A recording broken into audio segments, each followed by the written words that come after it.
본 방송에서 제공되는 모든 정보는 투자 판단의 참고 자료이며 투자의 최종 책임은 본 방송을 이용하는 본인에게 있습니다. 오스템 임플란트, 이거는 진짜 어떻게 하면 좋을까요? 일단은 대체적으로 이제 어제도 말씀을 좀 드렸었지만, 상장 폐지와는 일단 좀 멀어져 있긴 합니다. 그래서 상폐는 되지 않을 것이다 라는 생각은 아직도 변함이 없습니다만, 심사 결과를 도출해내지 못했어요. 지금 기업심사위원회를 열어가지고 오스템 임플란트의 상장 적격에 대한 그런 회의를 진행을 했는데 이것에 대한 결과를 도출하지 못했다.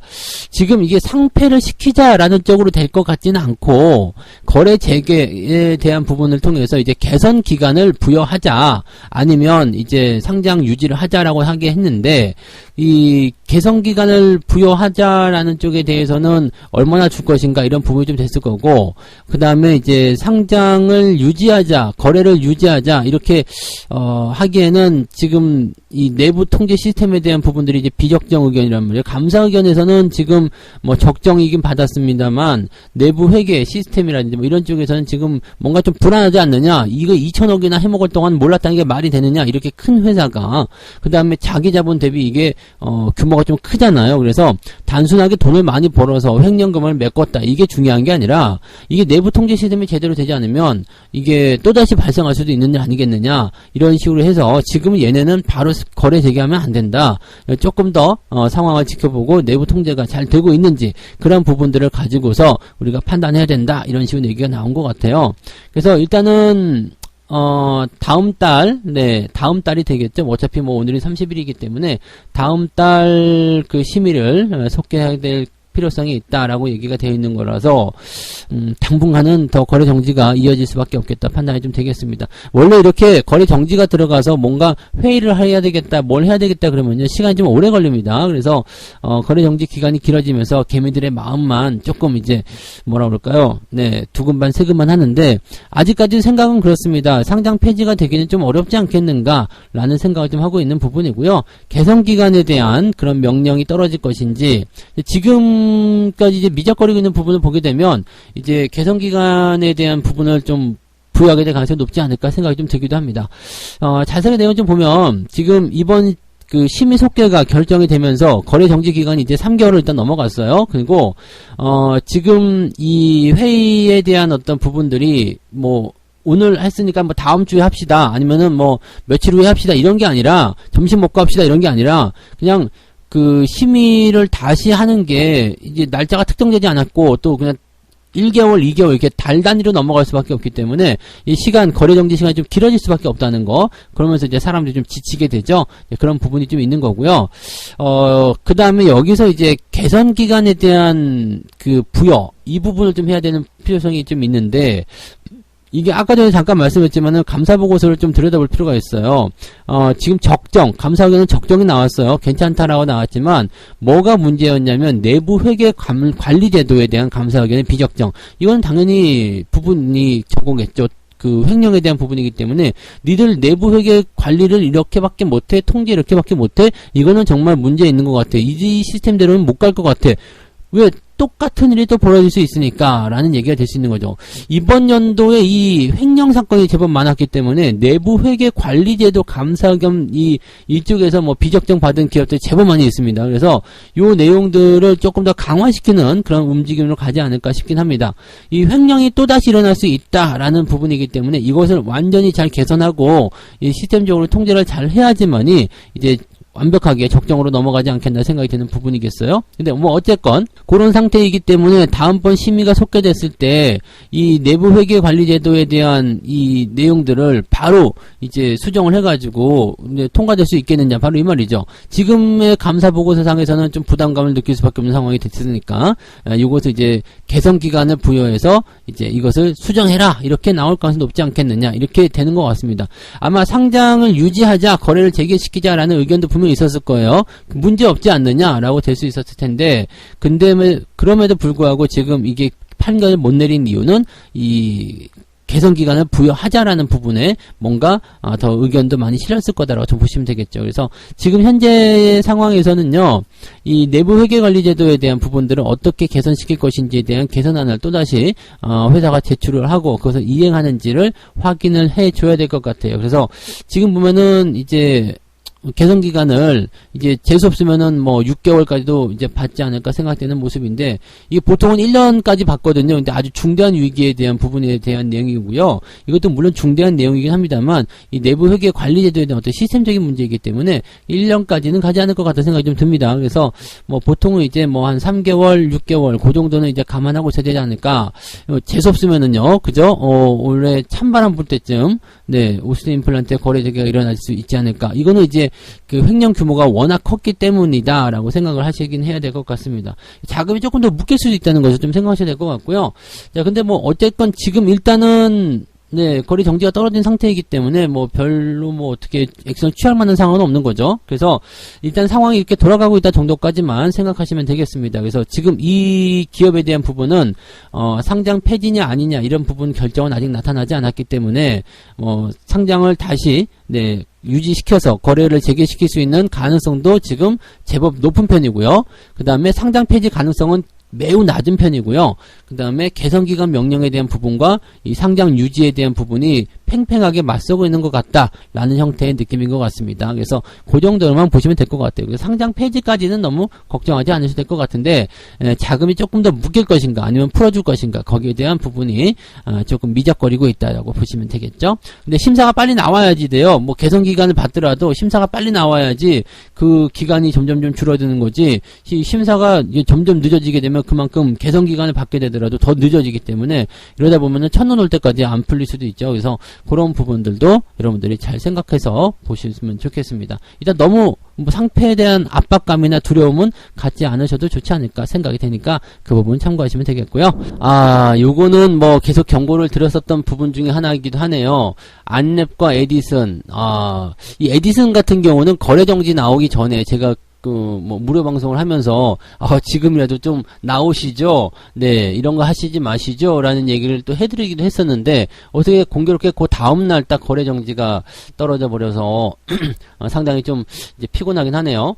자, 뭐 제가, 일단 뭐 탈출을 하라고 한다고 해서 뭐 탈출을 하시는 것도 아니고, 하지 말라고 해서 안 하실 것도 아니겠습니다만, 일단 이 정도는 알고 가자 이거죠. 자, 왜 이랬는지. 두 종목 모두 다 뭐냐면 단기 급등이었어요. 그 다음에 굉장히 뭔가 이제 그 언론적인 부분에서 많이 북적북적 했었던 부분이 좀 있었고요. 돌발적인 악재라고 봐야 되겠죠. 급락을 통해서 투자자들이 굉장히 큰 피해를 보고 있는 상태다라고 생각하시면 되겠습니다. 일단 안내 먼저 보면은요, 이제 안철수 대통령직 인수위원장이 국무총리직 안 하겠다 이렇게 얘기가 나왔죠. 그러면서 대주주로 있는 안랩의 주가가 급락했다. 에디슨 같은 경우는요, 쌍용차 인수에 실패하게 되면서 네, 주가가 이제 급락을 했는데, 문제는 이제 의견 거절, 그 감사 보고서가 의견 거절이 떨어지면서 여기서 이제 거래 정지까지 나오는 상황이 좀 나타났습니다. 이 두 종목에 굉장히 큰 부담이 생기고 있는 건데, 사실 이제 이렇게 한번 생각해 보시죠. 뭐 차기 국무총리가 된다고 해서 안랩의 주가가 뛰어야 될 이유는 뭐가 있을까? 뭐 대주주이기 때문에 뛴다라고 보시는 것도 괜찮긴 합니다. 근데 물론 이제 그런 것이 테마잖아요. 인맥 테마고 뭐 연결 테마고 이렇게 해서 테마로 보여질 수 있겠는데, 우리가 중요하게 생각해야 되는 것은 주식을 투자한다는 그 말을 하시는 거잖아요. 여러분들 만약에 국무총리 때문에 뛸 것이다라고 생각했다면 그 주식은 투기가 될 수가 있습니다. 네, 그것만 보고 들어갔으면 그건 투기예요. 투기이기 때문에 그런 주식은 매매하시면 안 되는 거죠. 근데 지금 이 안랩에 대한 부분들을 봤을 때 단기적으로 이제 우리는 이제 뭐 주가 상승할 수 있다, 이런 테마가 형성됐다, 누구와 연결된 인맥 테마다 등등에 대한 부분들은 이제 우리가 투자라고 부를 수 있는 부분들은 이미 올라오지 않은 상태, 더 올라가 있는데 더 많이 올라간다, 이렇게 보시는 부분이 아니라 이 기업이 이러한 어떤 그 과정, 일련의 과정을 통해서 주가가 더 상승할 수 있는 가능성이 있다라고 보여졌을 때, 그럴 때 우리가 투자라는 이야기를 하는데, 이렇게 단기적 급등세라든지 이런 게 나오게 되면 투자의 그 대상에서 벗어나게 되는 거죠. 이게 지금 보시면 뭐 한 달 사이에 갑자기 주가가 2배 뛰었다. 기업의 성장은 절대로 그렇게 뛸 수가 없습니다. 한 달 사이에 갑자기 기업이 2배 이상 뛴다, 이 말이 되겠습니까? 공장이 갑자기 한 달 사이에 2개가 뚝딱 나오나요? 판매량이 2개가 뚝딱 나오나요? 매출이 갑자기 2배로 늘어날 수 있는 것도 아니잖아요. 자, 이런 부분들이기 때문에 실질적으로 이 테마에 따른 어떤 주가 변동은 여러분들이 많이 올라간 것들은 무조건 조심하셔야 돼요. 무조건 조심하셔야 되고, 많이 올라간 상태에서 쭈삣쭈삣하면서 내려오기 시작한다 그러면은 바로 탈출하시는 게 테마주를 다루는 하나의 방법이고, 또 급등주 같은 경우는 이제 연속적인 어떤 상승이라든지 변화가 당연히 있겠습니다만, 이렇게 그 정치 테마라든지 아니면은 어떤 결과물이 딱 튀어나오는 그런 재료들에 대해서는요, 이 입장이 딱 바뀌게 되면은 바로 뒤집어지는 상황이 좀 있습니다. 그래서 이런 테마나 또는 정책 이런 종목군들은 연속성이 있는지를 반드시 파악해야 됩니다. 근데 그 부분이 지금은 안랩이나 에디슨에게는 없었다는 얘기가 되는 거죠. 그래서 사실 이제 안랩 같은 경우는 이 대통령 선거가 끝나면서 또는 단일화가 진행되면서 끝나지 않았나 생각이 됩니다. 그 이후에 이제 그 단일화 했었던 그 윤석열 후보가 이제 당선이 되면서 이제 거기에 대한 기대감 때문에 한 번 더 올라가긴 했었는데 한 번 더 해먹은 거 아니냐 싶은 생각이죠. 왜 아시잖아요. 이제 외국인들 들어왔다가 홀랑 팔아먹고 튀어나간 거. 자, 그리고 나서 이제 주가가 또 급락을 하고 있는 모습인데, 이렇게 단기적인 어떤 변수, 못 빠져나온 사람들이 빠져나가기 위해서 흘리는 어떤 정보 또는 주가의 변동성, 이런 것들에 여러분들이 놀아나시면 안 된다는 얘기죠. 안랩은 지금이라도 탈출을 하셔야 됩니다. 지금 계속 떨어지고 있는 모습이라서 지금 여러분들 이미 다 떨어졌는데 뭐 하려고 파느냐라고 하실지 모르겠습니다. 그런 분들은 언제고 될지 모르는 그런 긴 장거리 투자를 시작하셔야 되는 입장인 거고요. 지금 입장에서는 빠져나오셔야죠. 왜냐면 이미 이제 다 끝났잖아요. 대선 끝났죠. 이제 총리에 대한 부분도 끝났죠. 이제 남을 게 뭐가 있습니까? 이제 서울시장? 이런 선거에 또 나갈 수 있을까요? 그런 거, 글쎄요. 나는 이런 인맥 테마로 볼 수 있는 부분에서는 그다지 권장하고 싶은 생각은 없는 것 같습니다. 단기간의 어떤 주가 변동성도 문제지만 그 이후에 주가 떨어지는 모습도 좀 부담을 가져야 된다고 생각합니다. 자, 이 부분 참고하시고요.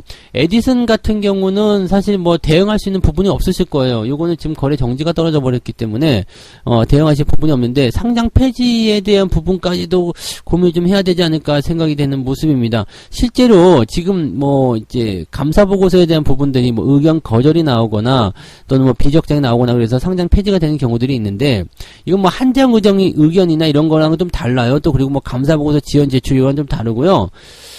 지금 주가 조작과 관련된 부분에서의 어떤 조사 이런 것들도 들어가고 있는 모습이잖아요. 이런 것들도 있고, 지금 대주주들의 그 주가 상승 이후에 팔아먹는 그런 부분이 있었거든요. 그러니까 이게 지난해 5월에 이제 1,500원 정도 됐었던 주식이었는데, 이게 그냥 한 몇 개월 만이죠? 한 5개월, 6개월 만인가요? 이 11월 달 되니까 이제 8만 원대가 넘어가는 주식으로 약 55배. 55배, 쉬운 5배 상승하는 모습이 나타났다고 합니다. 어마어마한 거죠. 무지막지하게 올라가는 거라서, 이렇게 돼버리면은 실질적으로는 이게 비정상적으로 봐야 되겠죠. 이게 아무리 쌍용차를 인수한다 그래도 이 정도까지 올라가게 말이 되느냐 이런 식인데, 이런 과정에서 지금 보면은 이제 그 투자조합 지금 다엠H, SLH, 노마드, IB, 아이임 홀딩스, 스타라이트 이런 투자조합들이 있다고 하는데요. 얘네들이 이제 저가의 주식을 집중 매입해서 몇 달 뒤에 다 팔았다 이런 얘기가 있어요. 이게 주식 처분과 관련한, 대주주의 주식 처분 관련한 불공정 거래가 있었는지에 대한 심층 분석. 이건 당연히 안 봐도 비디오 아닙니까? 조사할 필요도 없는 거죠. 그러니까 이런 것들에 대한 부분이 나타나게 되면은 야, 이거 아닌데? 라는 얘기가 나올 수 있어요. 지금 이 에디슨 모터스 회장은 자금 계획 준비가 다 끝났는데 이렇게 얘기를 또 하기도 하는 모습인데, 이게 너무 황당하다. 이번에 그 계약 해지가 된 거에 대해서 너무 황당하다. 이런 얘기가 나오고 있기도 한데요. 이거는 이렇게 되면 안 되죠. 그 다음에 이제 회계법인이 보기에는 유동 부채가 유동 자산을 초과하고요. 이거 자본 잠식 아닙니까? 그죠? 근데 영업 손실도 지속돼, 계속 기업으로의 존속 능력에 의문이 든다.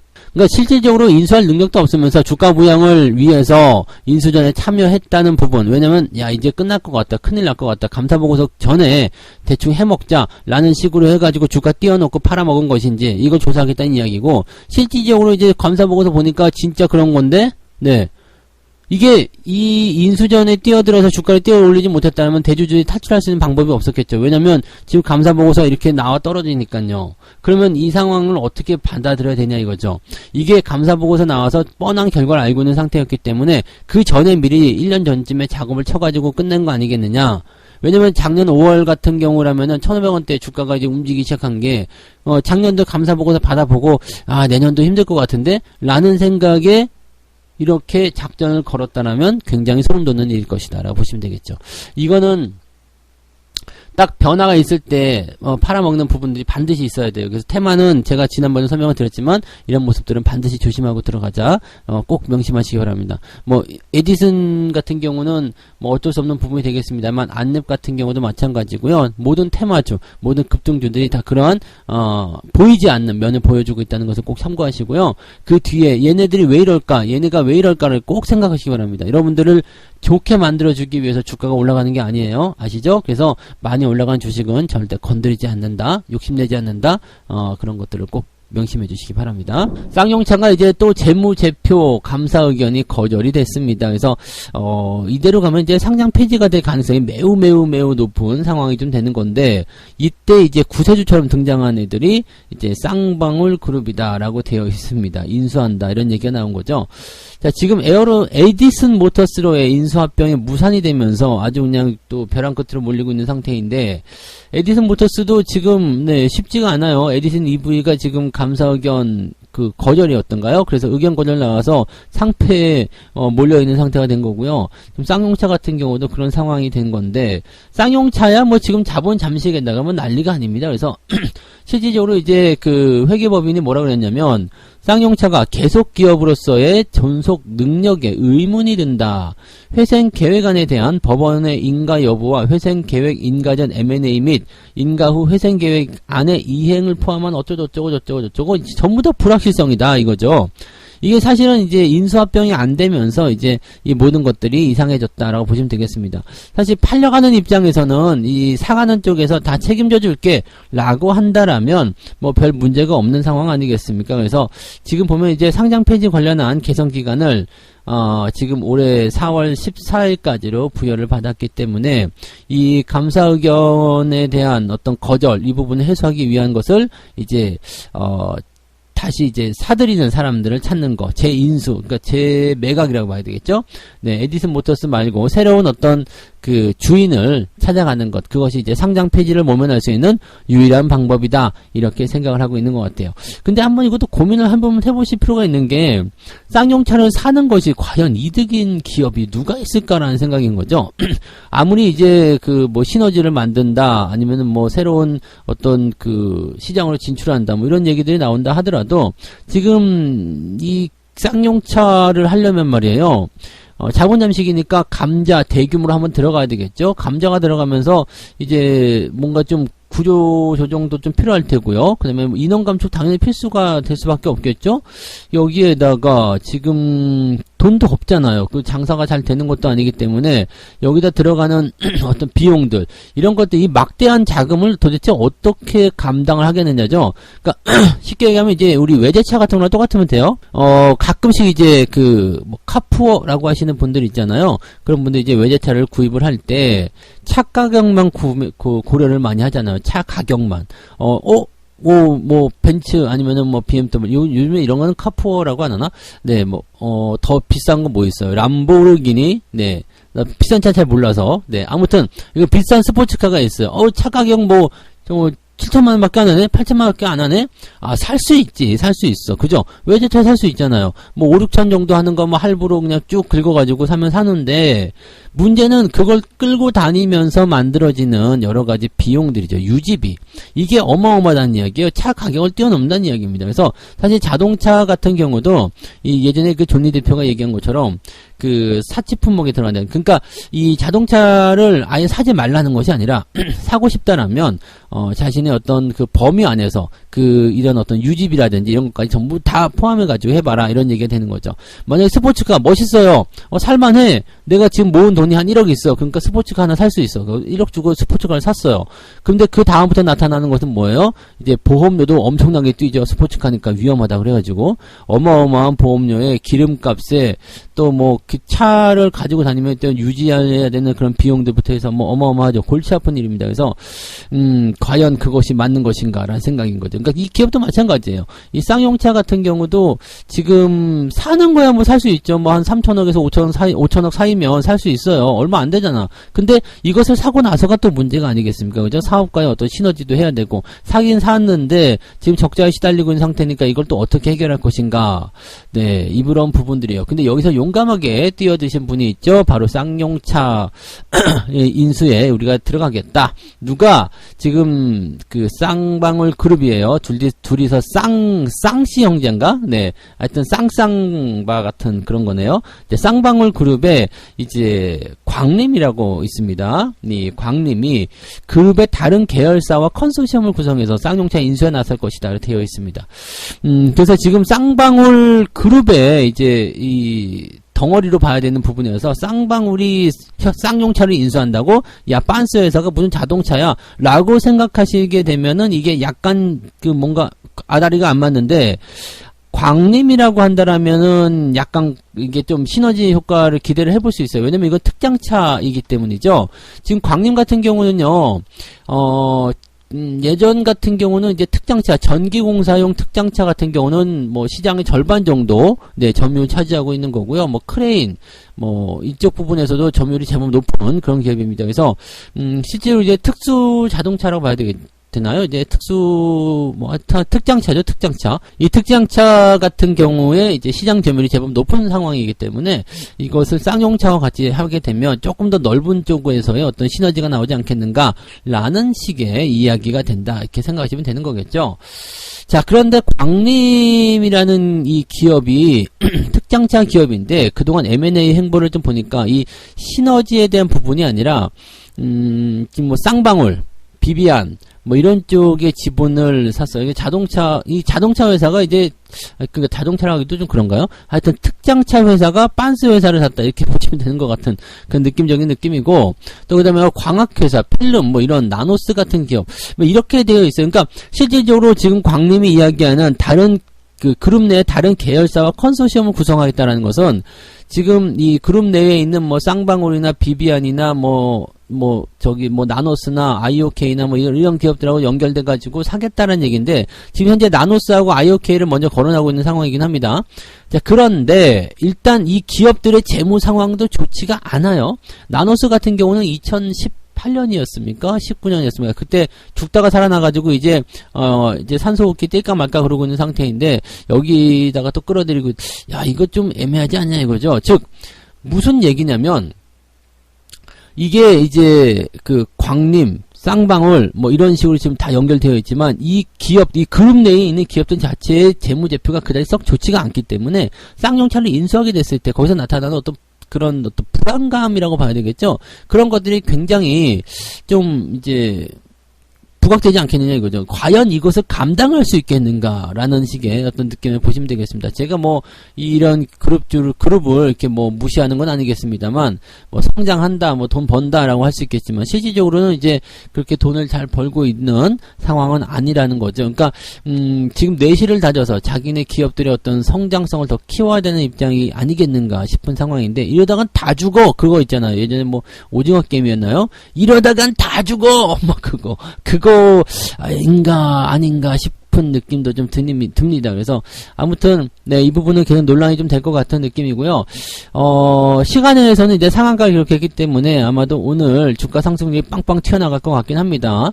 뭔가 이제 시너지가 있다는 얘기가 되겠죠. 근데 상식적으로 뭔가 제가 모르는 뭔가가 있다는 모르겠습니다만 네, 실질적으로 이 쌍용차를 인수하는 것 자체가 문제가 아닐까라는 생각을 잠깐 해보고 있습니다. 그래서 오히려 남선알미늄 같은 경우는 지금 시간에 하한가가 떨어졌는데 안 사는 게 더 나은 거 아니야? 라는 생각이 좀 듭니다. 그래서 그쪽 SM그룹이죠. 그쪽은 이제 쌍용차가 들어오게 되면서 이제 안 한다. 그리고 뭐 인수전 뛰어들지 않겠다 이런 얘기가 나오면서 이제 주가가 좀 애매한 모습이었는데 쌍용차를 사는 것이 정말로 이득입니까? 라는 생각을 해보는 거죠. 쌍용차 입장에서는 좋을 수 있겠죠. 근데 쌍용차를 사는 것이 과연 이득일까? 사가는 쪽에서 한번 생각해보자 이 얘기죠. 그렇게 좋은 거라면은 현대차가 왜 인수를 안 하려고 했을까라는 생각도 좀 해볼 필요가 있겠고요. 아무튼 뭐 투자자들의 마음이겠습니다만 저 같으면 네, 신경 쓰지 않을 것 같아요. 네, 참고하시면 좋겠고요. 자, 테슬라가 2년 만에 주식 분할을 한다라는 얘기가 있습니다. 지금 사도 되겠습니까?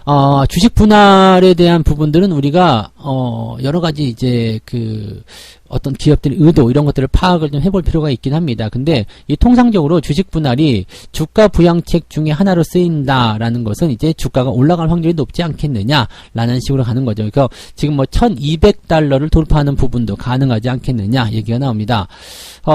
지금 이 주식 분할을 좀 하고 싶다라고 이제 신청을 하긴 했는데 이 신청을 하겠다는 이제 승인해달라는 요청을 할 것이다라고 얘기가 나온 거죠. 그래서 분할 계획 발표를 했고, 그러면서 주가가 이제 8%대 급등을 하는 모습 좀 보여줬었죠. 자, 주식 분할은 어떤 형태로 할 것인지, 어느 정도 규모로 할 것인지는 모른다. 그렇지만 일단 주식 분할을 하겠다는 얘기고, 이 주식 분할 하게 되면, 기존에 있는 주식, 즉, 뭐 10대 1로 하겠다. 그러면은 10,000원짜리가 1,000원짜리로 10개로 쪼개지는 거죠. 네. 뭐 50대 1로 하겠다. 그러면은 이제 계산해보세요. 어떻게 쪼개지는지. 뭐 200원짜리가 50개가 나오나요? 네, 5, 20. 맞는 것 같은데? 네, 아무튼, 그런 식으로 쪼개지는 거죠. 그러니까, 유통 주식수가 많아지는 거야. 유통 주식수가 늘어나게 되니까 많은 사람들이 더 많이 접근할 수 있게 되고요. 더 많이 주식을 소유하게 되기 때문에 어떻게 되겠어요? 대체적으로 이제 사람들이 접근을 많이 하게 되니까 자금이 훅 들어오는 그런 형태의 모습이 나올 수가 있게 되겠죠. 그래서 거래량이 늘어난다거나 이런 부분이 생기게 되는 거고요. 또 가격이 너무 높아. 지금 1,200달러라면은 사실 가격이 얼마입니까? 이게 한 150만 원쯤 되는 건가요? 쉽게 매매하기가 어렵죠. 매매하기 어렵기 때문에 이걸 10분의 1로 쪼개버려. 150만 원이 아니라 어떻게 해요? 15만원에 살 수 있고, 이것도 비싸다. 100분의 1로 쪼개버리자. 그럼 15,000원에 살 수 있는 거죠. 자, 이렇게 되는 상황이 벌어지게 되면, 이 주식 분할을 하는 어떤 의도가 확실히 드러나게 되죠. 너무 비싸서 못 사요. 라는 사람들에게, 이렇게 싼데 안 살 거예요? 라는 식의 얘기를 하고 있는 상황이 좀 되는 겁니다. 그래서, 150만원짜리 비싸서 못 사지만, 네, 15,000원에는 사보겠다. 또 3만원에는 사보겠다. 이런 식으로 얘기가 나올 수 있는 겁니다. 네. 그래서 지금 이 테슬라의 이 주식 분할에 대한 이슈는 일단 일반적으로는 좋다라고 볼 수는 있겠죠. 뭐 거래가 활발해지기도 하고 또 주당 가격이 낮아지기도 하고 그래서 가격이 좀 싸 보이잖아요. 테슬라 이거밖에 안 해? 그러면서 내가 사보자 이런 식으로 얘기가 되는 거죠. 비싸서 못 샀던 게 이제 사질 수 있는 상황이 좀 되는 겁니다. 자, 이게 과거에서도 한번 했었어요. 2020년대에도 주식 분할을 실시를 했었는데 그때는 이제 5분의 1이죠. 5대 1로 한 주를 5개로 쪼개는 상황이었는데 그 이후에 3주간 주가가 약 80%나 폭등했었다. 이런 얘기가 있었습니다. 그래서 이번에는 어느 정도 규모로 될 것인지 모르지만 다시 주식 분할을 하게 되는 이 상황이 투자자들이 관심을 이제 가지게 되는 그런 이유가 되었다라고 보시면 되는 부분입니다. 지금 대체적으로 이제 액면 분할을 하게 된 기업들은 대체적으로 이제 주가가 좀 상승하는 모습이 좀 있긴 있습니다. 그런데 지금은 이제 약간 이제 버블 우려감. 왜냐면 테슬라 같은 경우 또 주가가 그동안 너무 많이 올라갔다. 이런 얘기가 됐었다는 얘기죠. 또 전기차 시장에 대한 어떤 경쟁 이런 부분들이 커지기 때문에 이 주식 분할만으로는 조금 부족하지 않겠느냐 이런 식이 나오는 부분이기도 하고요. 주식을 분할한다고 해서 회사의 펀더멘탈이 달라지지는 않는다. 이런 식으로 되는 부분인데 오히려 주식 분할을 통해서 주가가 더 많이 상승하게 된다면 펀더멘탈 대비해서 더 많이 고평가되는 건 아니겠느냐. 이런 식의 얘기도 나오기도 합니다. 실제로 이제 우리나라 삼성전자 같은 경우 보시면 50대 1로 주식 분할을 하게 됐을 때 한 1년 정도 주가가 조정을 좀 받은 그런 상황도 있었습니다. 주식 분할 한다고 해서 막 주가가 올라가긴 했었거든요. 그러다가 주식 분할 하고 나서 주가가 뚝 떨어져 가지고요. 한 1년 넘게 계속 손실권에서 고생을 좀 많이 했었던 기억들이 좀 있죠. 그러니까 주식 분할이 무조건 좋다라고 보기 좀 어려운 부분도 하나 있습니다. 왜냐면 가지고 있는 사람들은 한꺼번에 많은 물량을 매도를 해야 되는 거지만 이게 분할이 된 상태라면은요, 이 나눠서 팔 수가 있거든요. 나는 지금 만약에 100만 원어치를 가지고 있어, 한 주를 갖고 있어. 근데 다 팔리기는 조금 아까운데 라고 생각했는데 이걸 100분의 1을 쪼개야겠대요. 그러면 뭐 0.2% 정도, 그죠? 2% 정도를, 20% 정도를 이제 매도할 수 있는 그런 상황이 좀 되는 거잖아요. 그러니까, 만약에 이제 100만원어치를 다 안 팔고, 한 20만원어치만 팔 수 있는 그런 상황이 되는 거기 때문에, 매도를 해서 약간 차익을 챙기고자 하는 사람에게는 정말 좋은, 그런 제도가 좀 될 것 같고, 또, 싸게 사고자 하는 사람들 입장에서 좋은 조대가 될 수 있겠죠. 다만, 이제 매도를 하고자 하는 사람들이 어느 정도 수준을 좀 덜어내고자 하는 입장에서, 이것의 주식 분할을 이용하게 된다면, 주가가 올라가지 못하고 한동안 애매해질 수도 있다는 소식이 좀 될 수 있겠습니다. 지금 지금 약간 걱정할 수 있는 것은 테슬라가 주가를 그동안 너무 많이 올려놨기 때문에 이렇게 주식 분할 이후에 분할적인 매도가 나오게 됐을 경우에 오히려 그쪽에서 물량을 받아먹는 사람들이 개인들이라면 상당히 고전을 면치 못할 수도 있다는 것을 꼭 참고하셔야 되겠습니다. 그래서 주식 분할이 발표되는 시점, 실시가 되는 그 시점에서 멀지 않은 시점에서는 어느 정도 주가 상승을 기대할 수 있겠습니다만 분할이 진행되고 나서부터는 조금 좀 부담스러운 내용이 있을 수 있기 때문에 약간의 주의가 좀 필요하다고 보시면 되겠죠. 근데 보통은 이제 주식 분할은 긍정적인 내용들이 많이 있기 때문에 뭐 긍정적으로 보실 필요는 있겠습니다. 다만 너무 이제 시끄럽다라면 뭐 주식 분할에 대한 그 재료가 호재로 작용된다고 하더라도 좋은 결과를 기록하기는 조금 어렵지 않겠느냐 이렇게 생각을 해보실 수가 있겠습니다. 어느 정도 이제 이런 종목들도 단기적으로 뭐 주식 분할하니까 올라간다, 급등한다, 몰빵 쳐야지 이렇게 가는 것이 아니라 느긋하게 대응하셔야 될 것 같습니다. 그래서 일단 나쁜 소식은 아니에요. 나쁜 소식은 아니지만 지금 단기간에 걸친 부분에서 본다라면 약간 이 고평가에 대한 논란들이 부담을 좀 줄 수는 있겠다라고 보시면 되겠습니다. 그래서 매수해야 됩니까? 매도해야 됩니까? 라는 질문에 대해서는 딱히 답변 드리기가 좀 애매하겠네요. 나는 꼭 테슬라를 사보고 싶었다 그러면은 뭐 쌀 때 사보시면 괜찮을 것 같긴 합니다만 뭐 글쎄요. 지금 현재 위치 상황으로 봤을 때는 굳이 매수를 해야 될까라는 고민도 살짝 드는 그런 위치가 아닐까 생각이 드네요. 그래서 이 부분은 뭔가 제가 답변을 드리기가 조금 애매할 것 같습니다. 참고도 하시고요. 역대급 실적에도 웃지 못하는 삼성과 SK 하이닉스 이게 문제죠. 다른 게 문제가 아니에요. 지금 국내 증시가 발목을 꽉 붙잡힌 것처럼 그렇게 있는 이유가 또는 이제 중소형 테마주들이 아주 기승을 부리는 이유가 바로 이 삼성과 하이닉스 때문입니다. 근데 뭐 꼭 삼성 과 하이닉스 때문이 아니라 뭐 대형주들 전체에 걸친 문제로 봐야 되겠죠. 하지만 지수의 어떤 변화를 이렇게 크게 영향을 미쳐주는 그런 기업들이 바로 이 1등과 2등, 3등 뭐 이런 기업들이니까요. 시총이 큰 종목들이 이제 그런 부분이 있다 보시면 되겠죠. 특히 삼성전자 같은 경우는 지금 시총 1위, 그래서 시장에 미치는 영향이 다분하기 때문에 실질적으로 이제 주가가 오르고 내리는 부분에 대해서 이제 삼성전자를 가지고서 지수를 움직이는 그런 부분들도 많이 있었다는 이야기죠. 자, 근데 이 삼성전자와 하이닉스가 역대급 1분기 실적을 올릴 것이다 라고 예상이 되고 있습니다. 이 1분기 실적 역대급이다. 실적이 좋으면 주가가 올라가야 되는 건 당연한 거 아니냐. 왜냐면 주가가 올라가지 않고 실적만 올라가게 되면 기업은 계속적으로 저평가로 들어갈 수밖에 없다는 이야기죠. 그러니까 이런 상태가 된다라면은 글쎄 이 정도라면은 주가가 올라가야 되는 거 아니야? 라는 생각 계속 하고 있죠. 왜냐면 우리가 교과서적으로 배웠을 때는 실적이 좋고 돈 잘 벌고 있는 회사는 좋은 회사, 주가가 올라가야 된다. 실적은 주가에 수렴한다. 뭐 등등등 이런 거 있었잖아요. 그러니까 뭐 실적이 좋은 기업이 주가가 올라가는 건 당연한 거 아니냐 이런 식의 부분들인데 현재 시점에서 주가가 못 올라가니까 답답할 뿐이죠. 지금 삼성전자와 SK하이닉스는 1분기에 각각 70조 그 다음에 10조 원이 넘는 매출을 올릴 것이다. 어마어마한 거네요. 엄청나게 많이 올리는 건 부분이고, 자, 1분기 실적 전망치가 75조, 삼성전자요. 영업이익은 지금 13조 원 정도 된다라고 되어 있습니다. 하이닉스 같은 경우도 1분기 매출이 11조 6천억, 그리고 영업이익은 3조 원입니다. 장난 아니죠?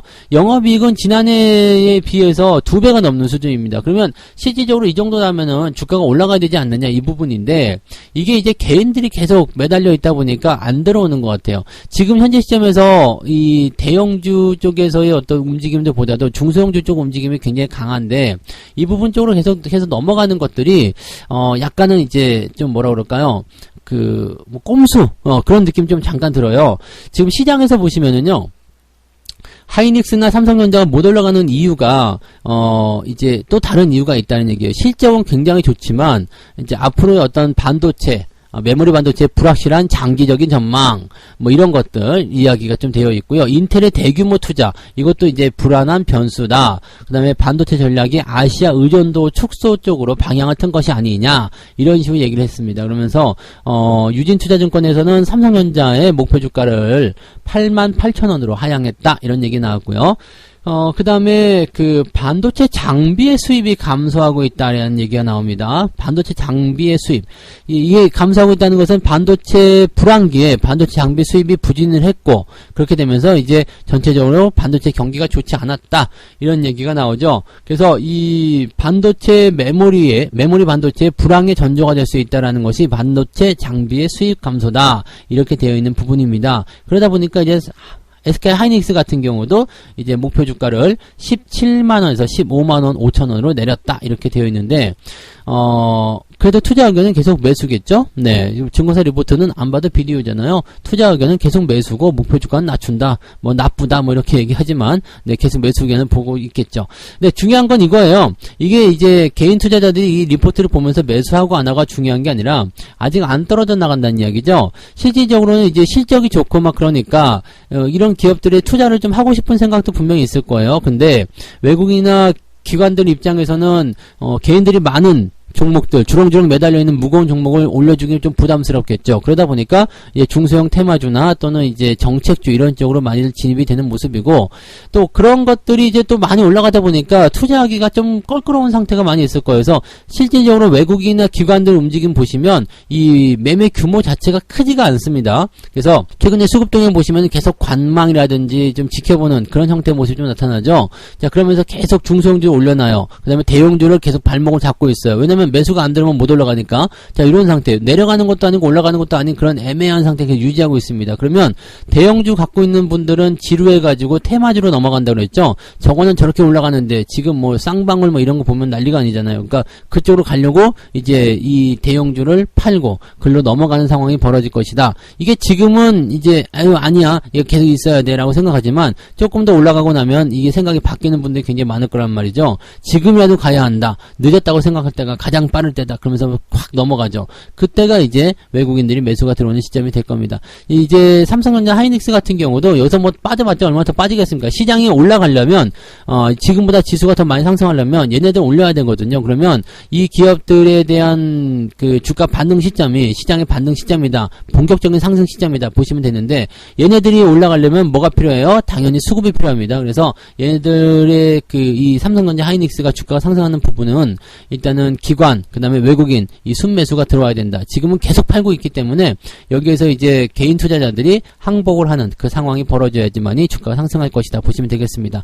따라서 지금은 삼성전자 하이닉스를 굳이 매도하실 이유는 없습니다. 뭐 크게 빠져봤자 얼마나 빠지겠습니까? 현재 시점에서요. 그러니까 유지를 일단 잘 하시면 되겠고요. 삼성전자 하이닉스가 떨어지는데 지수가 상승한다. 이거 말이 안 되는 거기 때문에 시장 상승을 생각하고 있는 분들이라면 삼성전자 하이닉스가 빠질 일이 없다고 보시면 되는 겁니다. 대신에 올라갈 일도 없죠. 왜냐하면 중소형 테마주가 계속적으로 나타나고 있기 때문에. 그러니까 이 삼성전자 하이닉스는 매수를 하고 싶으면 진짜 조금만 찔러보라겠죠. 조금만 대응하시거나 아니면은 기다렸다가 반등이 나올 때, 수급이 들어올 때, 그럴 때 매수를 들어가시는 것이 유리하다라는 말씀을 드리는 거예요. 그래서 그 내용들 참고하시고요. 아직 뭐 당분간은 이제 중소형 종목군들이 조금 힘을 많이 쓰는 그런 시기가 될 것이기 때문에 대형주 쪽에서는 일단 유지를 하는 그런 관점으로만 대응하시는 게 조금은 더 유리하다라고 보시면 되겠네요. 네.